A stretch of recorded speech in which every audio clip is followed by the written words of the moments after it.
Hello, everybody, and welcome to episode 25 of Paperboy Ventures. I'm Carly, longtime friend of Kyle's, and officially on board as an advisor, and really excited to be here hosting this episode with one of my favorite products on the market right now.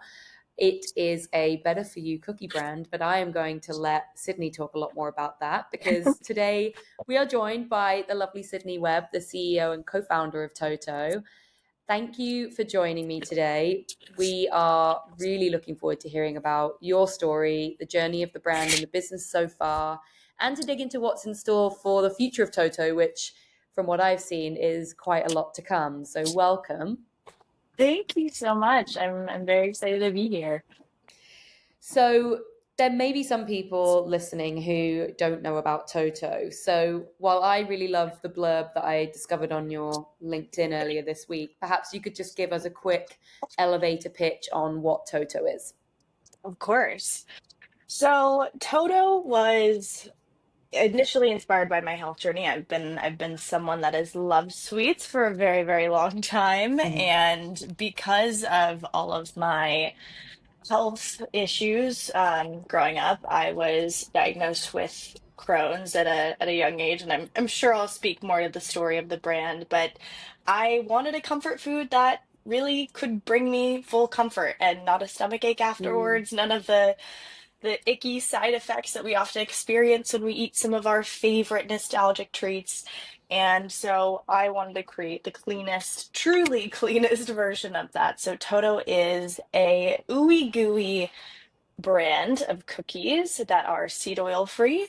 They are nearly and almost exciting news to share very Mm. soon, completely refined sugar free.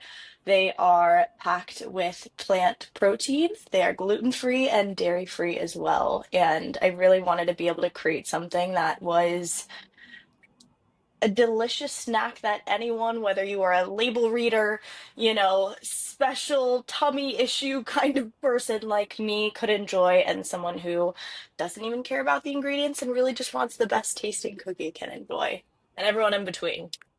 Totally. I think taste always is first and foremost, but when you get that check, check, check, check, check across the board of all the Totally. all the other things that you're crossing off so we can really enjoy things and feel pretty much guilt-free about it is always a win. Also, Absolutely. as a parent, you want to give your kids the best treats that they can have and feel not too bad about it. So that's a Exactly. huge win as well. Um, so I think it's always really interesting to start right at the beginning of the story, just to give the Hmm. foundation of where you've been over the last 5 or so years. You just alluded to it a little bit, and we don't Yeah. have to spend too much time there. But if we go back to the very beginning, at a young age, when you were going through a lot, which I think is super inspiring, actually, honestly, of how you've turned such a serious situation into something so incredible. Thank But you. perhaps start there with, where the idea came from and then Of how you course. actually started to turn that into a real business. Of course. Yeah, it's I never saw myself working in food, but I think a lot of the food and beverage founders that I've met have created their products out of necessity, and I think Mm, my story has really been exactly that. So as I briefly started to share, Toto was inspired by my health journey. I started experiencing some serious health issues when I was in high school, and it came really out of nowhere. I had grown up a mm, competitive soccer player and really wanted to pursue a career going pro. And one day I woke up my sophomore year and felt like I had the flu. I was mm, extremely fatigued. I had a stomach ache. I couldn't get out of bed. I was having these really intense cramps, and little did I know at the time that those symptoms would go on to last over a year. mm, Completely undiagnosed. I saw every specialist in LA, was getting every gut test under the sun, and I was told for about a year that it was all in my head wow. until finally I met an incredible doctor who decided to try one more thing on me. And that one test was a wireless scope test where I swallowed a pill with a camera inside of it, which Mm, took pictures the whole way down my gut wow. and revealed that I had severe Crohn's disease, which At the time, in many ways, I think I was relieved to have a diagnosis and know that I Yeah. wasn't going insane, but also in so many ways, that diagnosis really changed the trajectory of my life and my career and what I thought I was going to do and who I was going to be. And so I not only was going through a bit of an identity crisis at the young age of 16, but Mm. I also felt so sick in my body. I mean, I was hardly able to make it to school because I was so fatigued. I had, if anyone out there has experienced gut issues before, I mean, they can be extremely debilitating. And over the course of the year that it took to diagnose me, I had lost a significant amount of weight. And so my doctor's first goal was to get me back to a stable weight. Mm. So I was put on a number of steroids and medications to encourage that, as well as a very nutritious weight gaining diet that consisted of Ensure weight gaining shakes and like loads and loads of white bread with Nutella. So Huh. all of the world's most nutritious foods. Yeah. And I was able to gain the weight back and then some. And I felt so incredibly uncomfortable in my body. I felt so lethargic in my body. And in high school, at that age already, you're trying to just feel comfortable within your own skin. And I felt Mm. everything besides that. Mm. And so that started what would end up becoming a decade plus long eating disorder where I was eating all of the protein packed products and working out like a mad woman. And on the outside, I really looked like the image of health. I got to that point, but on the inside was really everything but that. And my first year transferring into USC, all of my Crohn's symptoms came back, and I went to the doctor to find out that I had early stage colon cancer. And Mm. I was very lucky to catch it early, but it felt like this real moment to take a pause and look at what I was doing to my body and Yeah. putting in my body. And I had this moment where all I wanted was comfort. I Yeah. wanted something that felt like it could be cozy, something that felt indulgent, and something that felt like it could just like bring me some joy. I think I had gone through such a crazy, 5+ year journey with my health, and would end up becoming a decade plus long journey with my health. And I just wanted to create something that felt really good in my body, and Yeah. create that version of like comfort 2.0 for me as someone who had to be on a completely different diet from everyone in my family and all of my friends. And so comfort for me growing up was in the version of Toll House cookies. I absolutely loved them. We made them almost every night after dinner with my family.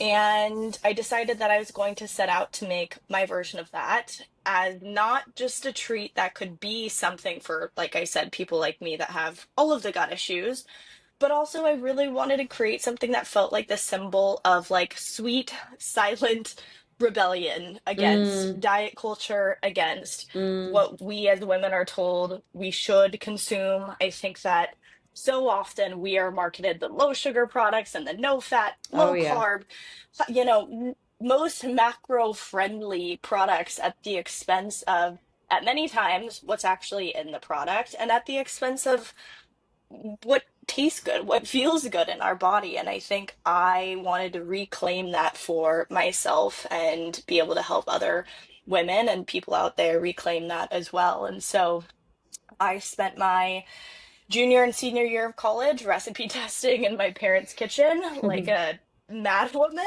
And after about a year, landed on the recipes that would finally become Toto. I mean, first and foremost, that is a hell of a lot to go through at a young age in those formative years. And truly commend you. And it's so admirable that you not only went through that, but thought, you know what, maybe something good can come out of this, and I can Totally. make something that not only do I want, but that can better the next generation.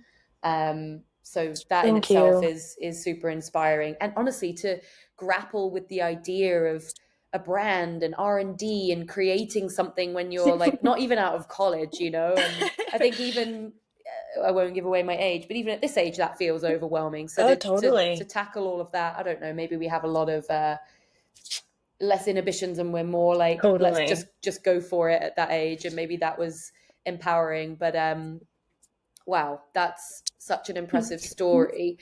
Thank So you. I so think that mm, one thing that I think is so important for founders as they're starting off is I think that there's so much beauty to what it means to be naive when you're getting started. Because I mm, think because I knew I had not an idea, not a clue of how to start a business and how it was done. I think it forced me to go about things in a very different way. And I think that's been very true of how we've built the business even to this day. And mm, I think not getting bogged down by the how it should be done and just really feeling into what seems like a good idea and what seems like it could be a way for it to work in your own mind, I think has like really helped us pave the way and, yeah. build a bit of a moat around the brand.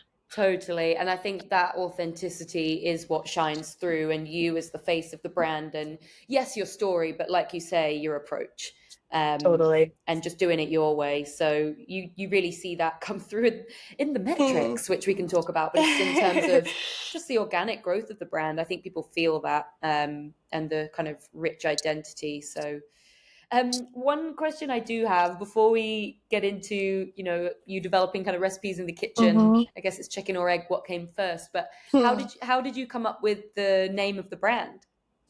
So the name Toto comes from the Latin phrase in toto, which means to be whole or Mm, complete. And I really I wanted when someone consumed any one of our products or interacted with the brand to be like reminded of that feeling within themselves and to be able to create that feeling with our products with our consumers and make them feel whole, not to make them feel whole, but to remind them of their own like innate wholeness and mm, add to like the just to be able to be synergistic with their body and feel complete and not feel like our products were disrupting their system in any way, which I think is so common of sweets and indulgent things that we eat. But I think that it's really what we want people to feel when they interact with the brand. yeah, that it's in harmony with what you're trying to achieve in Mhm. your life, not in conflict. Right. Um, which I think, your tagline, and if people don't know, treat yourself better. I think that kind of encompasses all of that. So what if we say Toto's been around for 5 years? Is that accurate in its kind of truest form that it is today? So the cookies launched about 3 years ago. This is Mm-hmm. like our third year in business with that. Mm-hmm. But before that, we were selling cookie dough, and yeah, that Mm-hmm. was roughly 5 years ago. Okay. So if we take a look at the last 5 years, what have been some of the major milestones and highlights from a business perspective and or brand, Yeah. that have happened that stand out to you?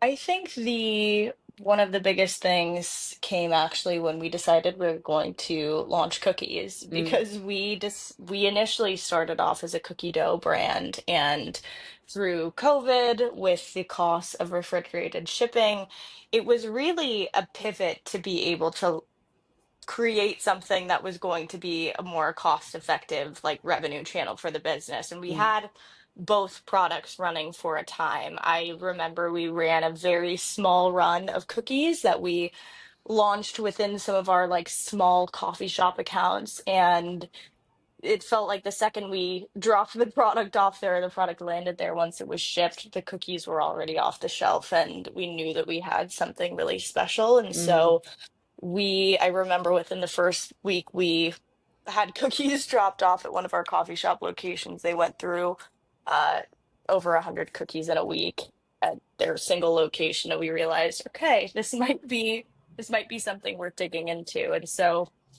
the year that we decided to do cookies, we went from essentially zero locations because we had to pull all products out of mm. all of the locations that we were in, which was a Oh, terrifying thing to do, yeah, yeah. to over 2,500 locations by the end of that same year. And we were a top selling product almost. like immediately upon launch in a few different of the key retailers that we launched in. Vitamin Shop was our first national launch. There were 750 doors. Mm, And then we launched in Sprouts later that year. And Sprouts has been and was from the set out one of our like most incredible retail partners in every single way.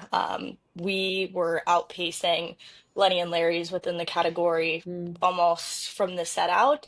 And I think at that moment we knew we had something very special. Yeah, especially with them being from California too. It's a pretty good Right. apples to apples comparison to benchmark yourself against, and we all know the growth they've had. So yeah, Hmm. to look good versus them is awesome.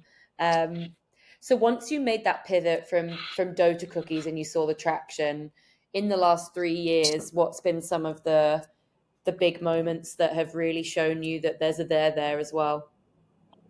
I think that we have, again, I think it's really been around like new product launches and product releases. When we launched our cinnamon roll as a limited time flavor at Sprouts at the beginning Mm, of this year, the cookies sold out immediately. And what was initially supposed to be just a, one run, the cookies are in and they're out. mm, The Sprouts asked if we could turn around another order of a larger size to be able to like be delivered essentially immediately. And then from there, that product became one of our best sellers. And now we are in Sprouts full time with that flavor. It is now a permanent SKU within the set. I think another thing that's been really exciting is the the conversations and the interest from some of the like larger non-traditional, or I should say non-natural grocery mm. chains have been really exciting.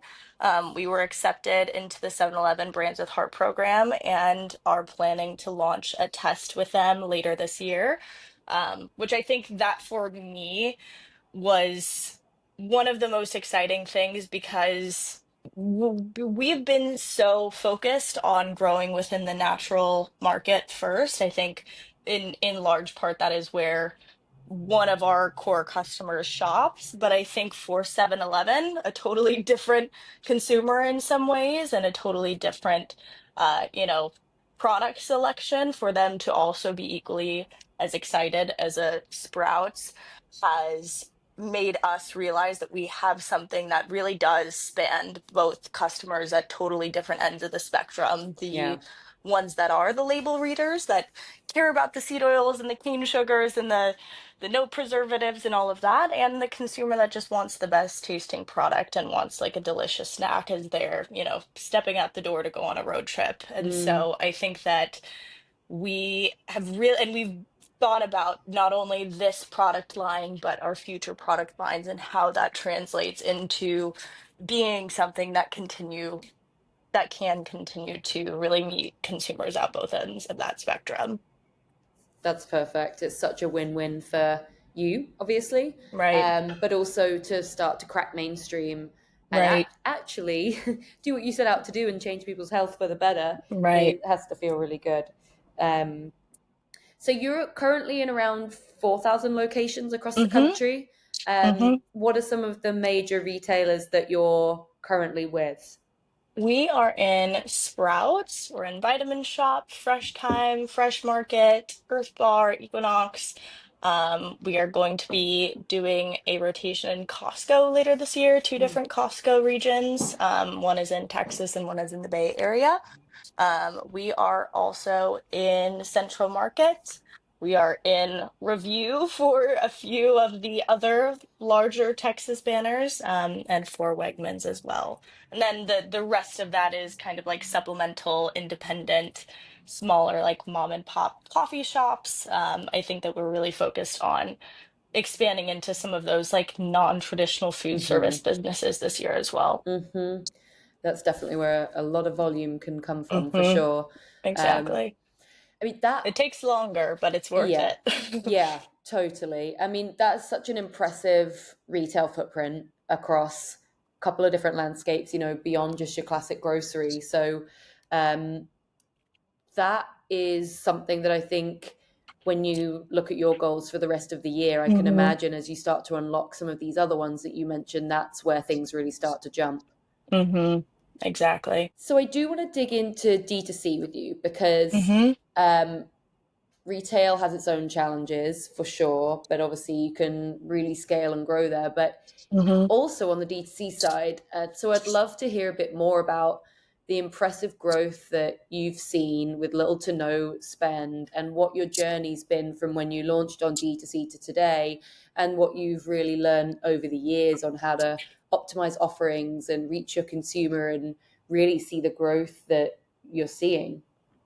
Yeah, I think that to your point, we haven't done really any paid ads, across Meta, Google, none of that. We tested with like a very small TikTok affiliate budget a few months ago, which was successful for us, but we essentially have just had a small team with limited bandwidth to Yeah. be able to manage only so many parts of the business, which has really been the vast majority of the reason why I think in some ways we haven't taken the time to lean fully into it. But I think that being said, from the beginning, we wanted to lean into our strengths as a team, and we had really strong retail connections, and we knew we had something really special with the authenticity of the brand. And I think that when you are building something that is very real, it's very authentic, it comes from a very genuine place. I think that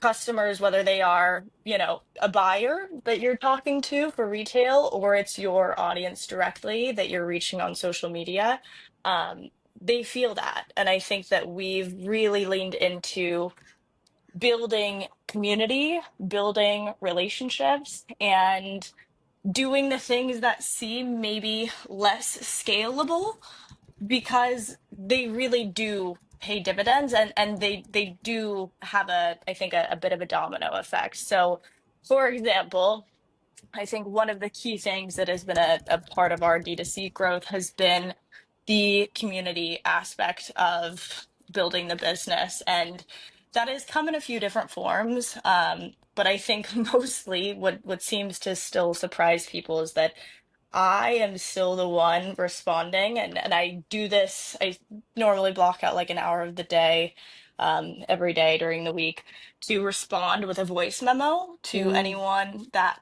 sends us a DM or anyone that tags Toto on their story. And I personally reach out to thank them for their support and tell them how much it means to me. And I cannot tell you how much that alone has made, like, built just a true army of fans and advocates for the brand that then go and tell their mom and their sister, their boyfriend and their cousin, and they really become this built-in army for the brand.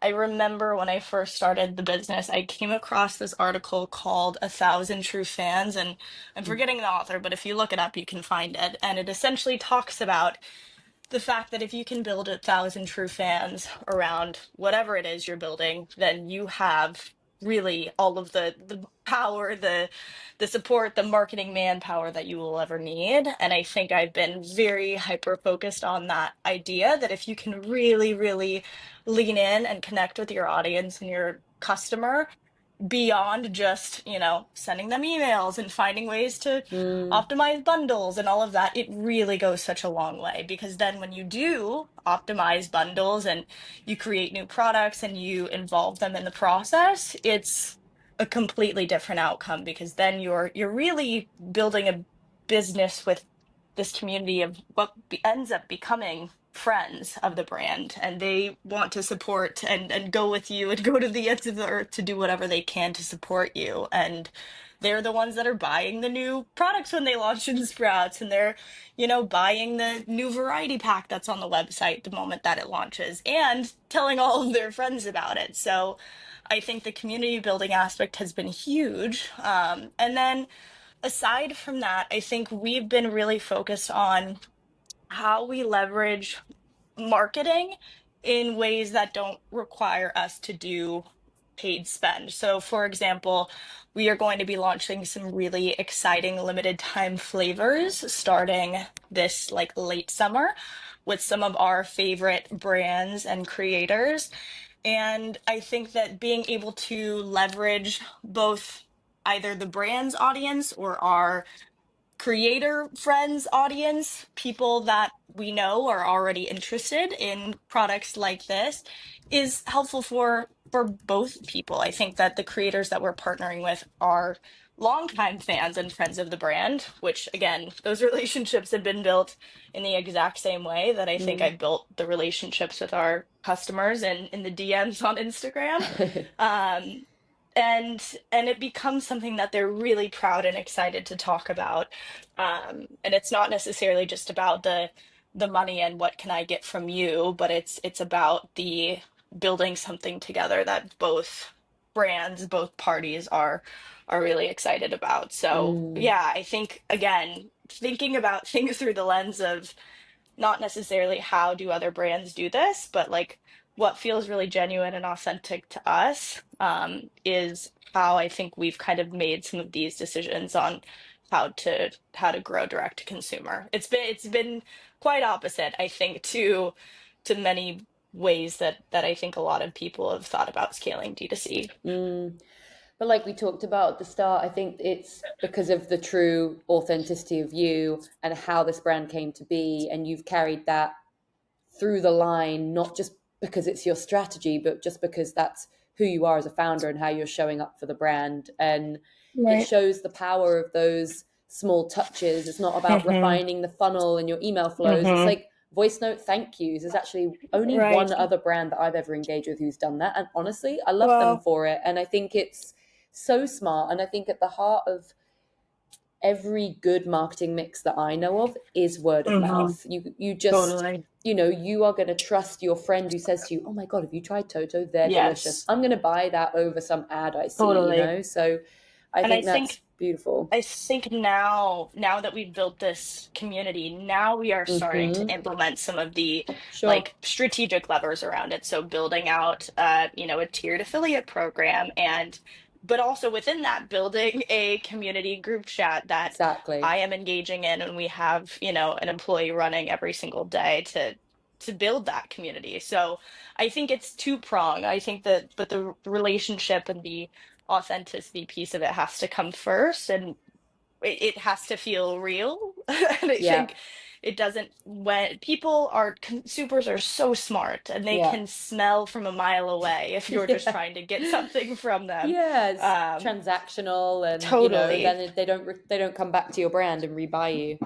Right. And so I think we've really been building these relationships for, months at a time. And then when it makes sense, then kind of converting them into, okay, you are such a fan of the brand. Let's get you into a program where you can make money from being able to share about it because you're doing that already. Totally, Um, totally. And then yeah, you get to reward the friends of your brand. totally. And likewise, as you mentioned, there are some exciting, it sounds like influencer or aligned brand collaborations, but they're also going to come from a genuine place. And then they will Yeah, share it and talk about it a lot more than any like contractual deal point.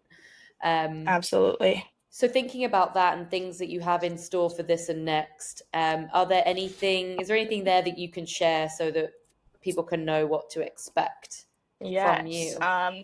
Well, we have a very exciting, I can't say the flavor yet, but we are going to be launching a flavor with one of my favorite brands. I can't share the brand name, but it's a really popular newer supplement brand, very, very aligned in our morals and values as companies. They are also very concerned about how they source their ingredients as well. Hmm.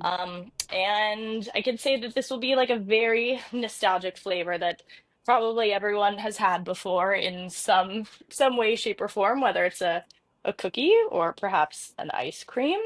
And yeah, we're very, very excited about it. It's this is a bold statement, but it might be my favorite flavor yet. And it will be our first Wow. flavor that has a full glaze across the entire thing, which we're Awesome. very excited about. Awesome. Well, cannot wait to try that when you can share more. Um, and thinking about the business and where you are today, obviously you've got some great things cooking, literally it sounds like on the brand side and on the product side, and limited flavors and influencer collabs, brand collabs. That's really great to keep beating that drum. On the Mhm. business side, how was last year? How is this year looking? Not you don't have to get into any financials here, but just traction Yeah. wise, how are things projecting to look?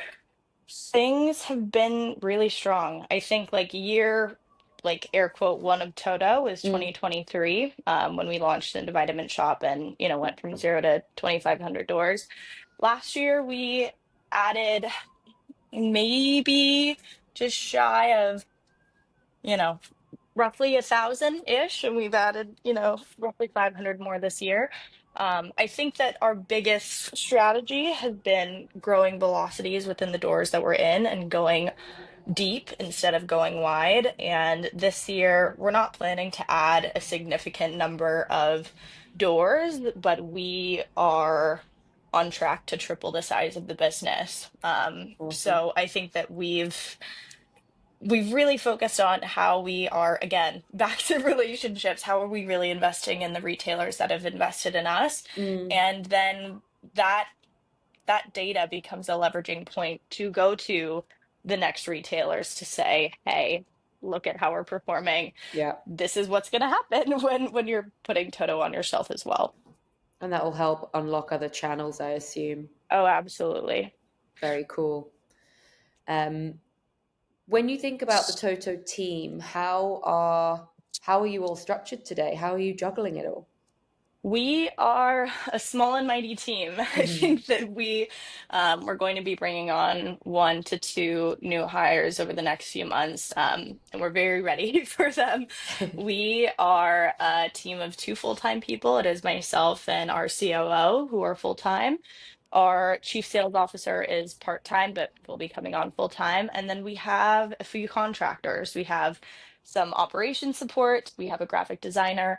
We have a finance firm that we work with, but that is really the core team. And I think that we all wear many different hats. I am product development, strategic partnerships, leading collaborations, um, marketing, big picture, visionary, all of the Yeah. above. Our COO manages like legal, finance, all things operations, logistics, making sure all of our cookies can actually get made. And then our chief Very sales important. officer he has been the one to really spearhead all of our retail growth.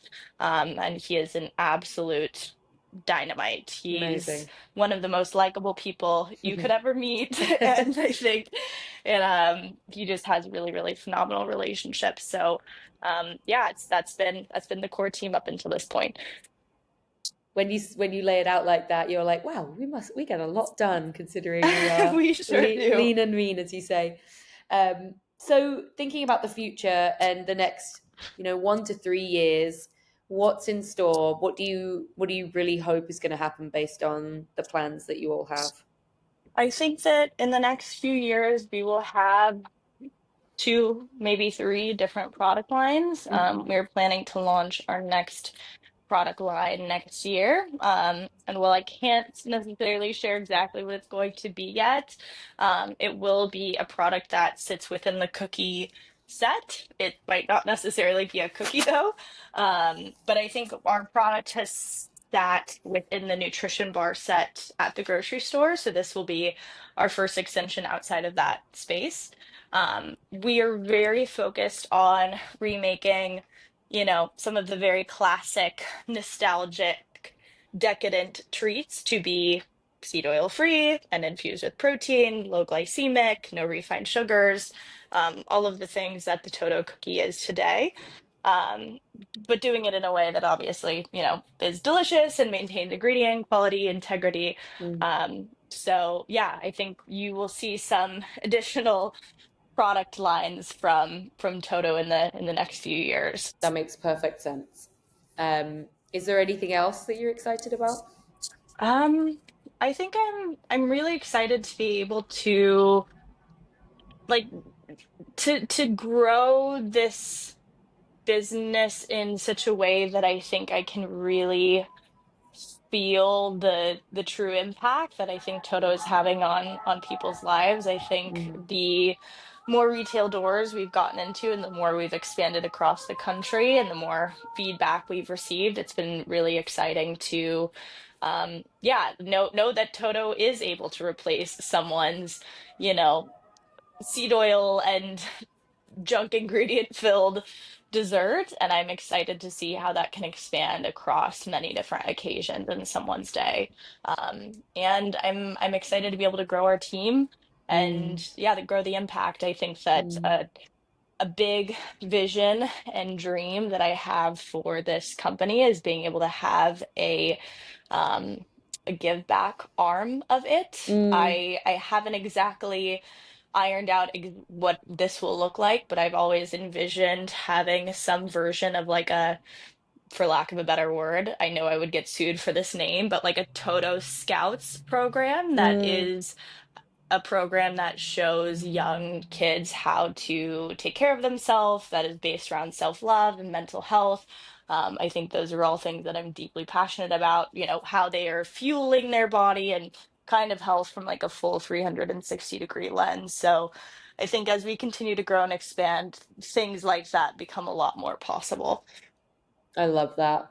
And so in line with the brand and your journey, and would be such a full circle moment. So Totally. I'm rooting for you on that front. I think Thank you. having a daughter, I think it's essential, Mm-hmm. Mm-hmm.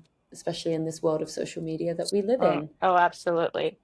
Um, Sydney, it's been so amazing to talk to you, and I cannot Same. believe how much you've achieved in a few years. And it really feels like you are on the cusp of quite a lot, to be honest, in terms of traction and brand and awareness and also reach. And it just, I wish you the very, very best over the next very crucial 18 months and new product Thank lines. It's a you. lot to juggle. And thank you for sharing all of that. And I cannot wait to buy and try all the new things that you will be making, because I know they Oh, will be yes, delicious and better for me. absolutely. I know you and me both. I'm ready. Well, I will be keeping an eye on your LinkedIn socials for all the announces so we can support you. Fabulous. Thank you for joining us today. Really appreciate it. Thank you so much, Carly. It's been a pleasure.